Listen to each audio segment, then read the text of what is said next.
जय श्री महाकाल। आदेश। तो यक्षिणी और शोधिनी ये दो ऐसे विषय हैं कि सबकी जुबान पर है, सबके मस्तिष्क में कुरेदे गए। ये ऐसे बैठे हुए हैं कि जब भी कोई ऐसे विषय आते हैं सामने, अरे शोधिनी होगी उनके पास, अरे यक्षिणी किए हैं वो, बस दो के अलावा और विषय फिर बहुत गहराई में चले जाते हैं। तो एक व्यक्ति था, तो गांव गांव वो मांगता था, भिक्षाम दे भिक्षाम दे। एक ऐसी कांवड़ जैसी होती थी, उसकी डंडा होता था, डंडे में एक ऐसा वो बना होता था, छोटा सा मंदिर बांसों पे टिका हुआ, उसमें एक मूर्ति बैठी होती, माँ काली की।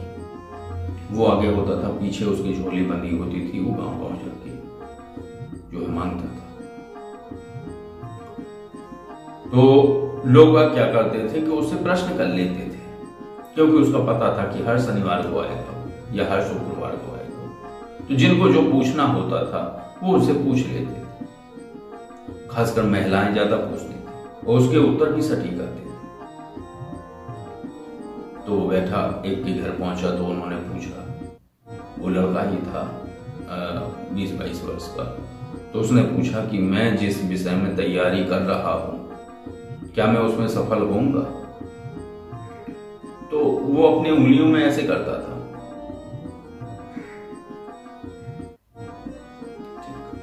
इस तरीके से वो अपना गणित निकालता था। तो लोग आप कहते थे ये शोधिनी सिद्ध किए हुए है।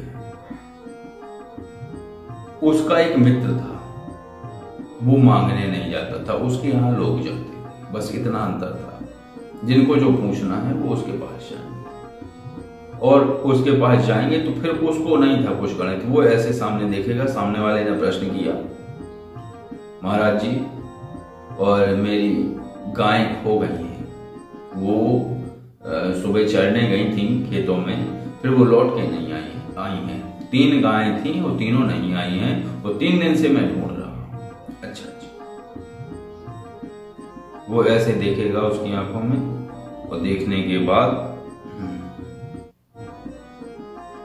पूर्व दिशा तरफ चले जाइए, वहां एक गांव है, हा नाम से है या का नाम से है, पहला अक्षर बताएगा वो।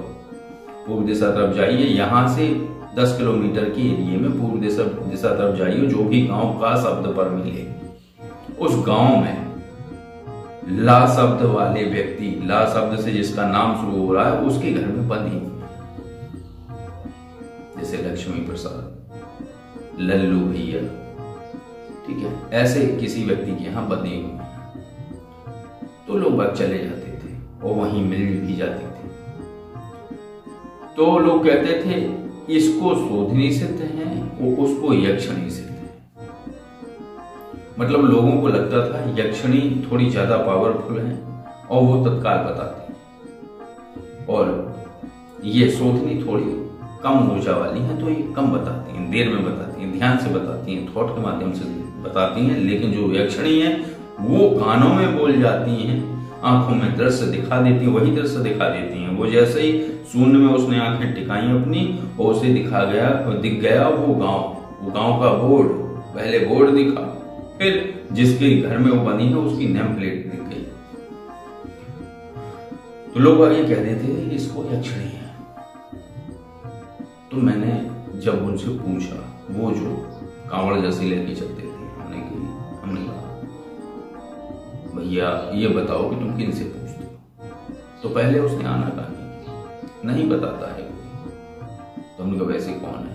बोले जोगनी है। हमने कहा अभी भी झूठ बोल रहे हो? तो बोला कालका है। हमने कहा अब बोले तुम ठीक। तो तुम कालका माँ के माध्यम से तुम विचार लेते हो क्या? कैसे समझते हो?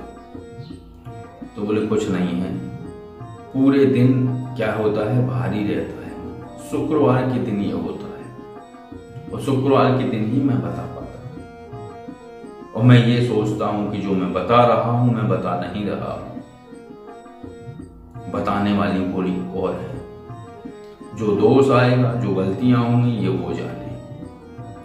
मेरा काम है बोलना। सामने वाले ने प्रश्न किया, मैं जो बोलूंगा इसकी जिम्मेवारी कालका की है। हमने कहा बहुत बढ़िया, मतलब आप जो बोलोगे उसकी जिम्मेवारी कालका मान लेगी। हाँ बोले शुक्रवार के दिन है, बाकी दिन नहीं लेगी। तो अगर मैंने कहा तो अगर तुम गलत भी बोलोगे, झूठ भी बताओगे, अपने दिमाग से बताओगे, तो वो सत्य करने की कोशिश करेंगे। बोले हाँ बिल्कुल यही होता है। हमने कहा वो उनके पास क्या है? बोले उनके पास है चौमुखो कालका। बहुत बढ़िया। तो फिर ये बोले एक बात बताइए, जैसे किसी ने कहा तुम्हारे पास शोधनी है, तो मैंने बोल दिया हाँ, जिसमें मैं झंझट से विलप हूं, कोई उसमें प्रश्न नहीं खड़ा करेगा। अगर मैं ये बताऊंगा कि कालका है तो कहेगा मुझे करवाओ, क्योंकि शोधनी को कहने से लोग डरते हैं थोड़ा सा। उनके विषय में तरह तरह की चीजें प्रचलित हैं। इन स्थानीय जो गांव क्षेत्र है, ग्रामीण क्षेत्र है, नहीं करता है कोई शोधनी और ना यक्षिणी। कोशिश सभी करते हैं लेकिन सही विधान नहीं है। तो सही विधान ना होने के कारण तो बोले हम अलग हो जाते हैं, बच जाते हैं, फिर कोई नहीं पूछता। अगर हम कालका कहते हैं तो कालका माँ आधे गांव की कुल देवी, चौमुखो कालका आधे गांव की कुल देवी, तो फिर वो सिद्धि के लिए हमारे पीछे पड़ते हैं। अच्छा ये विषय है। तो बात वही है कि कोई थोड़ा सा ही इस तरीके का बताने लगे, तुरंत व्यक्ति बोल देता है शोधनी होंगी। पहले पता तो करो कि कौन है। हर जगह शोधनी, कोई भी करता है बस शोधनी। जहां देखो यक्षिणी। यक्षिणी का मैं बता दूं, यक्षिणी अगर सिद्ध हो गई अगर, तो सुनाएंगी तो सुनाएंगी, बताएंगी, लेकिन आप उनसे ये पूछ लें कि आप प्रत्यक्ष कैसे होंगे, तो वो बता भी देती हैं। वो प्रत्यक्ष हो गई अगर, तो वो जो सामग्री वाला विषय था जो मैं बता, जैसे सामग्री का मंगाना, छोटी मोटी सामग्री, जैसे मिठाई मंगा लेना, सिगरेट बीड़ी मंगा लेना, शराब मंगा लेना, या कुछ नोट मंगा लेना, मतलब 25 से 30 हजार रुपए तक लाती हैं। इससे बड़ी संख्या नहीं लगती, किसी भी बैंक से उठाते हैं, उठाने के बाद 15-20 मिनट में वापस भी रख देती है। लेकिन जैसे आप शराब मंगाओगे तो उसका आप अगर पेमेंट कर देते हो तो फिर वो वापस नहीं जाएगी, और नहीं तो वापस चली जाएगी। तो ये है शोधनी और यक्षिणी जी के विषय में मिथक, कि जहां जिसने जो देखा उनको वही ठप्पा लगा दिया, ये शोधनी की है, ये यक्षिणी की है। वास्तविकता ये है कि ये जो शक्तियां होती हैं ये स्थानीय देवों की शक्तियां हैं जो लोगों के पास होती हैं। उन्हीं के आधार पर वो प्रश्नोत्तर करते हैं। तो जो सानिध्य साधना का है, वर्तुल साधना का, क्योंकि ऑनलाइन मैं पहले बता चुका हूं कि ऑनलाइन से वो चीज नहीं हो पाती है। कोशिश करूंगा, जो साधक सीख रहे हैं, जो ग्रुप कोर्स ज्वाइन किए हैं, मैं कोशिश पूरी करूंगा।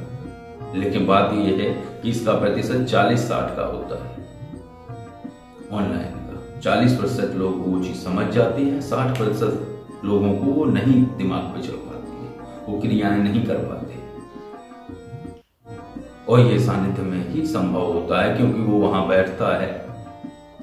अभी जैसे सानिध्य के लिए एक साधक आए हुए हैं, तो हवन में उनका हवन कैसे कराया ये हम जानते हैं, क्योंकि गड़बड़ करते जा रहे थे। विधान फिर गलत कर दिया, फिर से हवन कराया, फिर विधान गलत कर दिया, फिर से हवन कराया। इतना कोई घर में नहीं करेगा, क्योंकि जो चीज है मैं वैसा ही कराता हूं।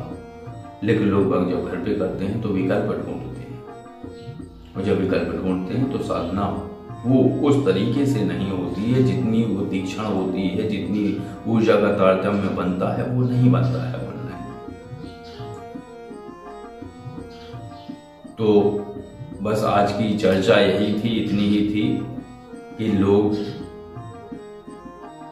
जब किसी ऐसे व्यक्ति को देखते हैं और जब वो इस प्रकार के चमत्कार करता है, किसी के प्रश्नों के उत्तर देता है, और हद तो ये है कि कालका माँ की जंका होने, जंका का अर्थ है थॉट आने लगे, तो कई लोग बैठ के दरबार शुरू कर देते हैं, सवारी शुरू कर देते हैं, चौकी शुरू कर देते हैं, वो काम भी आती है। लेकिन है वो फैल हो जाते हैं 2-3 वर्ष के बाद, क्योंकि कृपा जब मिलनी शुरू होती है तो किसी विशेष कोण के तहत मिलनी शुरू होती है कि उसने वो किया, इस वजह से उसे कृपा मिली। लेकिन वो जो किया था वो करना बंद कर देता है, और जब बंद कर देता है तो जो ऊर्जा और कृपा है जो मिलना शुरू हुई थी वो बंद हो जाती है। फिर आभा मंडल पूजता है, मतलब पूजा जाता है, आभा मंडल पूजा जाता है, क्योंकि उस व्यक्ति का नाम हो गया है।